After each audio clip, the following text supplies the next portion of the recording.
fanantenana nataony filoha Andrinirina Rajoelina nahazo Hopitaly manara-penitra i Toliara. Faly sy Ravo no mponina ary nakasitraka ny filohany teteza mita satria matsiaro tena ho afa-pasahiranana tanteraka. Faly tokoa zahay Toliara eto fa nahazo Hopitaly tsy mandeha lavitra koa zahay misabo tegna. Dia misaotra bevata ny filoha Andry Rajoely aho nagnome Hopitaly manara-penitra anay Toliara etoa. Isabonay fahasalamanay. Tena faly dia faly zany zahay eto a Toliara nahazo ty Hopitaly manara-penitra ty. Misaotra ny filoha Andry Rajoely nanome azy zany fa tena faly zahay fa tsy sahirana intsony mandeha any Antananarivo. Tena faly misaotra biby président fa mana président tanora zahay. Faly zahay vahoaka manontolo satria fa tsy handeha lavitra fa hitsabo eto aby. Tombosoana miany présidentny tateza mita namboatsy ny raha toy mba ingany amin'ny fifidianao tsy mety sy iro hitondra azy satria mboa amin'ny tateza mita rehefa nagnome itoy.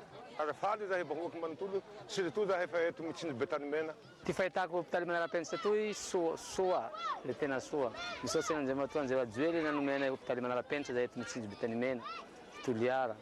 Tsy misy raha baka andafy fa tsy mandeha lavitsany zahay Toliara lavo marary fa fanate manara-penitra to kila raha ila io.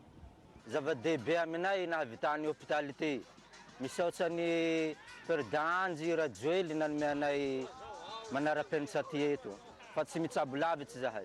Sakan'ny président Rajoely zany satria mba tombotsoa bevata ho an'ny Toliara raha io ka tsy hita zay tsy sahorana azy. Soa ny fahitako azy satria zahay mana Hopitaly avao taloha tsy manahaka ny tiagny fahitako azy tsy manahaka Hopitaly abiaby io fa tena manara-penitra marina ny Hopitalinay ity. Faharoan'izay misaotra ny président Rajoely nagnome anay Hopitaly manara-penitra zay raha hiaby ila na scanner dragno magnenty radio magnenty raha hiabiaby zany agnatin'le Hopitalinay ity ka le misaotra azy bevata fa afa-pasahirana zahay Toliara toy.